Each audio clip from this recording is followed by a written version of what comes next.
Assalamualaikum warahmatullahi wabarakatuh. Alhamdulillah wassalatu wassalamu ala rasulillah Nabina Muhammadin sallallahu alaihi wasallam wa ala alihi wa sahbihi wa mawala.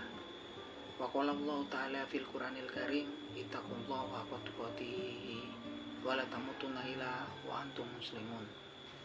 Oke, pagi para sedulur YouTube, ketemu lagi dengan saya Agung Wijanarko. Oke, para sedulur, seperti biasa di pagi hari ini saya pengen ngajak ngobrol para sedulur-sedulur saya, sobat-sobat saya, teman-teman saya yang sudah subscribe dan join di kanal YouTube saya ini.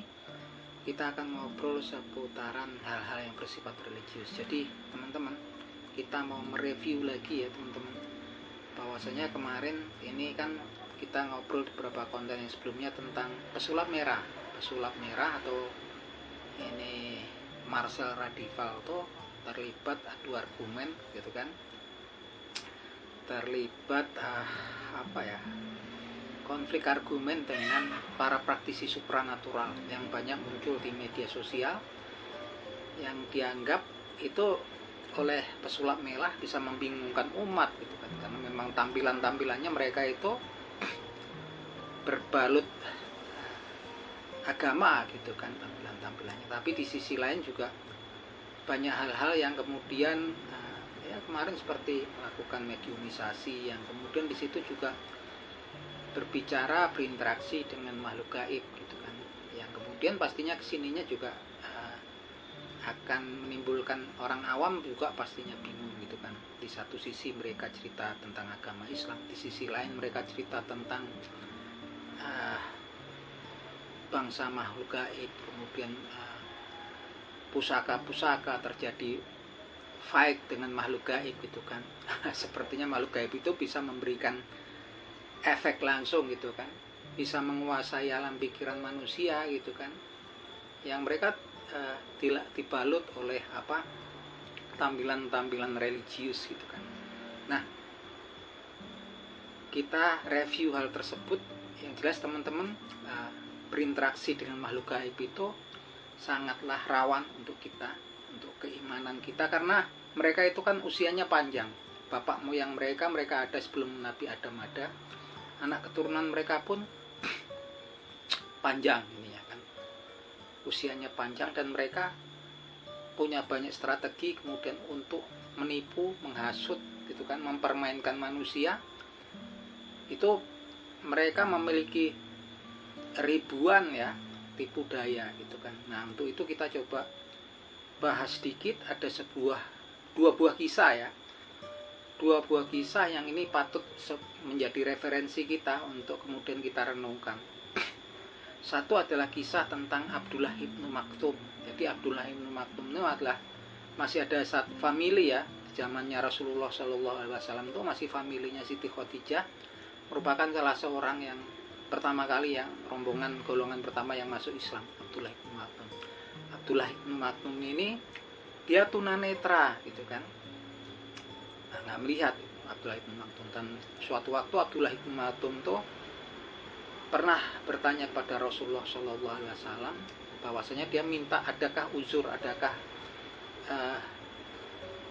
tenggang untuk dia gitu kan. Dia bercerita, ya Rasul, sesungguhnya saya ini nggak bisa tunanetra, nggak lihat, rumah saya jauh dari masjid, kemudian nggak ada yang menuntun mengantar saya kalau mau ke masjid untuk sholat jamaah, sholat 5 waktu ya, sholat jamaah. Apa jawaban Rasul waktu itu? Nah, kalau kamu masih bisa mendengarkan suara adzan, datangilah walaupun kamu harus berangkat. Mendengar sabdanya Rasul tersebut, Abdullah ibnu Maktum bukannya berputus asa ataupun atau kemudian mengeluh, tapi dia bertambah semangat gitu kan. Abdullah ibnu Maktum betul-betul dia tambah semangat untuk datang, untuk salat 5 waktu, untuk berjamaah di masjid. Suatu ketika Abdullah ibnu Maktum dalam perjalanannya menuju masjid untuk melakukan sholat 5 waktu, Abdullah ibnu Maktum terjatuh ya, kemudian dahinya bercucuran darah, terluka. Dia tetap jalan ke masjid gitu kan, untuk kemudian melaksanakan sholat 5 waktu secara berjamaah. Kemudian berjalan seperti biasa. Besoknya harinya ketika Abdullah bin Maktum ini ingin berangkat ke masjid lagi untuk melakukan sholat jamaah, sholat 5 waktu berjamaah, Abdullah bin Maktum tiba-tiba ada seseorang yang kemudian mendatangi dia dan menawarkan kepada Abdullah bin Maktum ini untuk membantu dia, menuntun dia sampai dengan ke masjid. Dan ketika sholat berjamaah juga sudah selesai, orang tersebut masih menunggu ya, mengantar Abdullah bin Maktum sampai dengan ke rumahnya. Hal tersebut berlangsung selama berhari-hari gitu, sampai kemudian suatu saat Abdullah bin Maktum ini, karena beliau seorang yang alim, beliau merasa apa ya, pengen berterima kasih kepada orang tersebut. Dan kemudian suatu ketika dia bertanya, bolehkah aku bertanya siapa namamu gitu kan, karena sebetulnya aku ingin mendoakan kamu sudah baik sekali mengantar aku gitu kan sampai ke masjid untuk melakukan sholat 5 waktu berjamaah. Nah, waktu itu yang kemudian mengagetkan Abdullah bin Maktum adalah jawaban daripada orang yang mengantarkannya tersebut. Abdullah bin Maktum ini nggak bisa melihat ya, dia berkata bahwasanya kamu nggak perlu tahu saya katanya, dan kamu nggak perlu mendoakan saya karena saya nggak butuh itu. Tambah kaget lagi kan Abdullah bin Maktum nih, tanya, ya terus kamu itu siapa, saya pengen tahu gitu kan. Tambahlah dia ini pengen tahu terhadap orang yang mengantarkan tersebut, sampai kemudian orang tersebut mengatakan, aku ini adalah syaitan dan aku nggak butuh doamu untuk mendoakan untuk mendapatkan.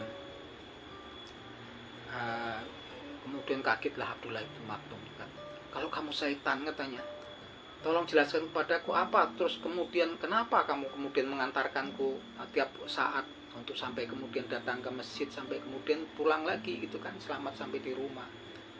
Akhirnya syaitan tuh kemudian menjawab gitu kan, kamu ingat ketika suatu saat kamu dulu berangkat ke masjid, kemudian kamu di tengah jalan terjatuh, kemudian dahimu bercucuran darah, kemudian kamu tetap jalan ke masjid untuk melakukan sholat berjamaah.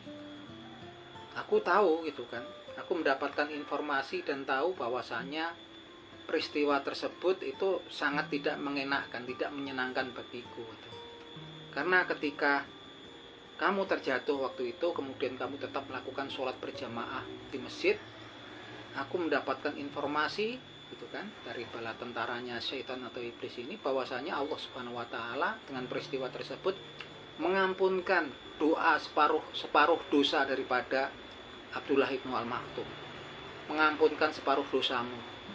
Dan karena aku nggak mau peristiwa itu kemudian terulang lagi, sehingga kalau kamu terjatuh untuk kedua kalinya, maka niscaya seluruh dosamu akan diampuni oleh Allah Subhanahu wa taala. Dan aku datang sendiri langsung untuk mengatasi hal tersebut dengan menuntunmu, mengantarkanmu sampai dengan masjid untuk memastikan bahwasanya engkau nggak terjatuh lagi.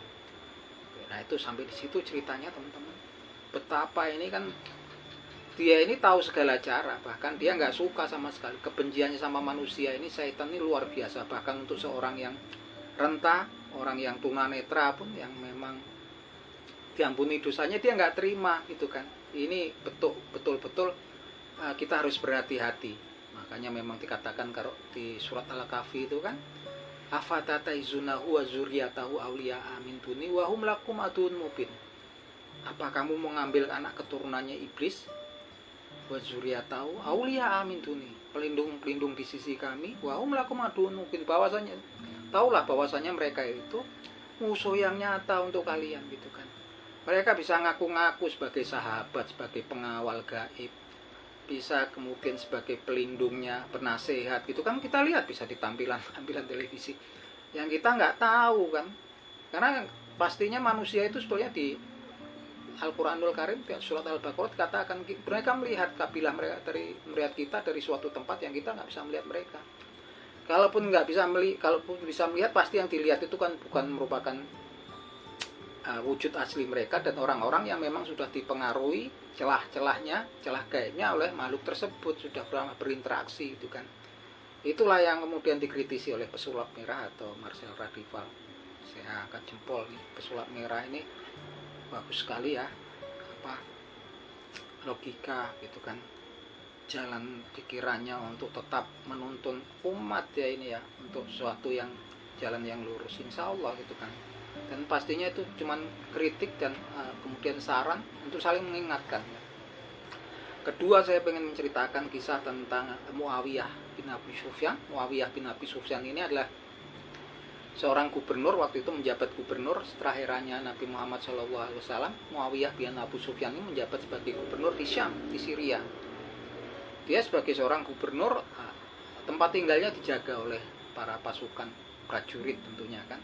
Suatu ketika Muawiyah bin Abi Sufyan ini kan seorang yang rajin ibadah kan, yang keimanannya kuat dan rajin ibadah. Suatu ketika Muawiyah bin Abi Sufyan ini ketika sholat subuh dia tertidur di dalam kamarnya, dalam ruangan khususnya, ruangannya tempat dia istirahat. Betapa kagetnya tiba-tiba ada sesosok makhluk kemudian membangunkan dia gitu kan, membangunkan dia dan mengatakan bahwasanya untuk kemudian bangun untuk melakukan sholat subuh. Kagetlah Muawiyah bin Abi Sufyan ini. Kemudian dia terlepas dari itu kemudian menjalankan sholat subuh. Dan setelah selesai menjalankan sholat subuh, dia bertanya kaget bagaimana ada sesosok makhluk yang menyerupai manusia tentunya kan, yang kemudian bisa masuk ke dalam ruangannya yang memang sebagai seorang khalifah rumahnya dijaga oleh para prajurit, para pengawal gitu kan. Ini kok bisa masuk di dalam rumahnya? Dan suatu ketika dia bertanya, siapa kamu ini bisa masuk ke dalam ruanganku, katanya Muawiyah bin Abi Sufyan. Kemudian dia menjawab, aku ini syaitan. Nah, akhirnya Muawiyah ini kaget luar biasa gitu kan, ketika sosok makhluk itu ternyata adalah menyatakan dia adalah syaitan. Sampai akhirnya dia bertanya, loh kenapa kamu kemudian kalau kamu syaitan kemudian membangunkan saya untuk melakukan ketaatan kepada Allah Subhanahu wa taala? Bukanlah udah janjimu kan untuk menyesatkan umat manusia gitu kan. Ini berkilah syaitan ini kan, berkilah menyatakan saya ini kan memang nggak punya daya karena memang takdirnya seperti ini. Saya sebetulnya hambanya Allah teman, nggak punya daya dengan takdir saya, tapi tetaplah karena memang keimanannya Muawiyah bin Abu Sufyan ini luar biasa, dia berdoa kepada Allah Subhanahu wa taala agar makhluk ini yang mengaku sebagai syaitan ini mengaku. Nggak percaya ini ya sifat pertama dari Muawiyah bin Abu Sufyan, dengan argumennya segala macam, karena keimanannya, ketaatannya Muawiyah bin Abu Sufyan ini kemudian berdoa terus kepada Allah Subhanahu wa taala agar makhluk ini mau membuka tabir niat utamanya. Dan betul akhirnya kan, setan kemudian berkata, tahukah kamu, saya ini tahu saya tahu kamu adalah orang yang taat beribadah gitu kan. Dan saya tahu ketika kamu nanti melakukan lupa lalai sholatmu, ketika kamu bangun tentunya kamu akan bertaubat, mohon ampunan kepada Allah Subhanahu wa taala. Tahukah kamu, saya tahu betul, katanya setan itu, bahwasanya ketika ada seorang hambanya Allah Subhanahu wa taala melakukan kelalaian, kesalahan gitu kan, kemudian melakukan sholat taubat, bertobat kepada Allah Subhanahu wa taala, maka niscaya Allah Subhanahu wa taala akan mengampuni dosa-dosanya gitu kan. Walaupun banyak akan diampuni dosa-dosanya, dan kamu setelah lalai itu pastinya kamu besoknya juga akan tetap melakukan sholat subuh gitu kan. Nah ini yang harus saya cegah. Saya nggak mau kamu mendapatkan ampunan yang besar dari Allah Subhanahu wa taala. Maka saya bangunkan kamu sholat subuh supaya kamu tetap melakukan sholat subuh sekedar mendapatkan pahala sholat subuh, tapi kamu tidak mendapatkan ampunan, mendapatkan pahala yang besar, ampunan yang besar dari Allah Subhanahu wa taala. Karena saya tahu ketika kamu lalai, kemudian pastinya kamu akan langsung bertobat dan mohon ampunan atas kesalahan, kelalaian dan kesalahanmu itu. Dan itu saya tidak mengenakan, saya tidak menyenangkan saya, dan saya nggak rela kalau ada hambanya Allah Subhanahu wa taala ya, manusia ini kemudian mendapatkan ampunan yang besar dari Allah Subhanahu wa taala. Nah, dari dua kisah ini ya, ini betul-betul makhluk gaib, syaitan. Kita nggak tahu, tipu dayanya luar biasa. Walaupun dikatakan juga tipu daya syaitan itu lemah, tapi memang dia punya berbagai macam cara. Dia berhasil menjerumuskan kakek moyang kita yaitu Nabi Adam alaihissalam dengan bersumpah menjadi penasehatnya, sampai kemudian Nabi Adam alaihissalam salah satu makhluk yang terpintar, karena ilmunya adalah yang menurunkan, mengajarkannya langsung adalah Allah Subhanahu wa taala. itu ditipu sampai kemudian memakan buah kulbi, buah yang terlarang gitu kan. Sehingga diturunkannya ke muka bumi ini. Artinya kalau kemudian ada segerombolan orang, komunitas orang kemudian berinteraksi dengan makhluk gaib, itu tulisannya kasihan, saya riskan untuk mereka, walaupun mereka mengaku itu mereka ahli kitab, ahli agama gitu kan, ahli kitabullah gitu kan, mereka hafal ayatnya Allah Subhanahu wa taala. Hati-hati ya teman-teman, tetap tipu dayanya itu luar biasa. Bahkan dikatakan di Al-Qur'anul Karim, enggak seorang pun dari seorang nabi ataupun rasul yang diutus oleh Allah Subhanahu wa taala kecuali ketika mereka punya keinginan, makanya setan akan menghembuskan godaannya dalam keinginan-keinginan tersebut, tapi Allah kemudian menolong, melindungi mereka. Nah, kalau sekarang keinginan-keinginannya kemudian untuk kita kan nggak tahu hati manusia gitu kan. Karena memang caranya nggak ada mendatangi tempat angker menaklukkan saja masih. Walaupun ini kan akal itu berpikirnya, oh ini sesuatu yang baik. Ini saya bisa menaklukkan makhluk-makhluk gaib, saya islamkan. Karena kita nggak tahu makhluk gaib ini siapa mereka gitu kan. Ada yang bilang nih nanti dari Islam. Kan mereka bisa ngaku-ngaku karena kita nggak ngelihat itu bentuknya seperti apa. Dan mereka bisa bersandiwara yang jelas dengan kemudian kita berinteraksi dengan mereka. Sepertinya mereka sudah masuk permainan mereka itu kan. Tampalah dari awalnya lurus-lurus, nanti kesininya udah mulai pengawal gaib, kemudian dapat ilmu apa, dapat pusaka apa, itu kan tampak ya, yang memang dalam sejarah ini kan memang nggak ada gitu kan, ilmu-ilmu yang kesaktian yang orang kemudian ada trisula gaib lah, terus apa rantai gaib yang segala macam, yang sebetulnya ini kan memang sudah keluar dari pakemnya gitu kan untuk berdakwah, saya pikir seperti itu, dan tentunya membingungkan umat orang awam. Dan itu pun saya juga prihatin karena memang kalau kemudian bisa tipu dayanya tipis, berjamaah ya terus-menerus selama orang melihat kontennya itu kan. Ini saya ungkapkan di sini bukan karena kebencian ataupun kedengkian, ketidaksukaan gitu kan, tapi yang jelas di sini adalah salah satu kewajiban antar sesama muslim, sama hamba yang beriman. Mereka juga adalah saudara kita. Sekedar mengingatkan, sekedar memberikan argumen saya, semoga juga menjadi masukan untuk mereka, untuk kita semua. Semoga bermanfaat, dan memang nggak ada niat apapun untuk kemudian mengkritik menjelek-jelekkan, enggak ya. Memang ini dari sini memang saya mengungkapkan ini cerita kisah tadi sebagai renungan, sebagai renungan kita sebagai seorang muslim, karena setan itu tahu ya, memang intensitas pasti tontonan-tontonan kayak gitu rame, karena memang kecenderungan salah satu kelemahan manusia adalah manusia itu ini kan pengen tahu tentang hal-hal yang gaib kan.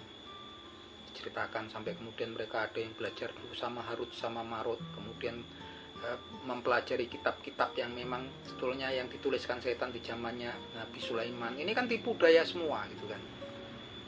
Tipu dayanya sangat luar biasa, makanya memang sebaiknya memang kita membatasi, walaupun keinginan kita, rasa ingin tahu kita itu luar biasa tentang hal-hal yang bersifat gaib. Buktinya kan banyak orang kan, kalau orang-orang ramal masa itu pasti tontonannya pasti rame terus, orang yang kemudian dirasuki makhluk gaib ngaku sebagai siapa-siapa gitu. Oke, itu aja teman-teman obrolan kita di pagi hari ini, semoga bermanfaat dan semoga teman-teman yang nonton video ini mendapatkan pahala dari sisi Allah Subhanahu wa taala. Begitupun juga saya. Akhir kata, wabillahi taufik wal hidayah. Wassalamualaikum warahmatullahi wabarakatuh.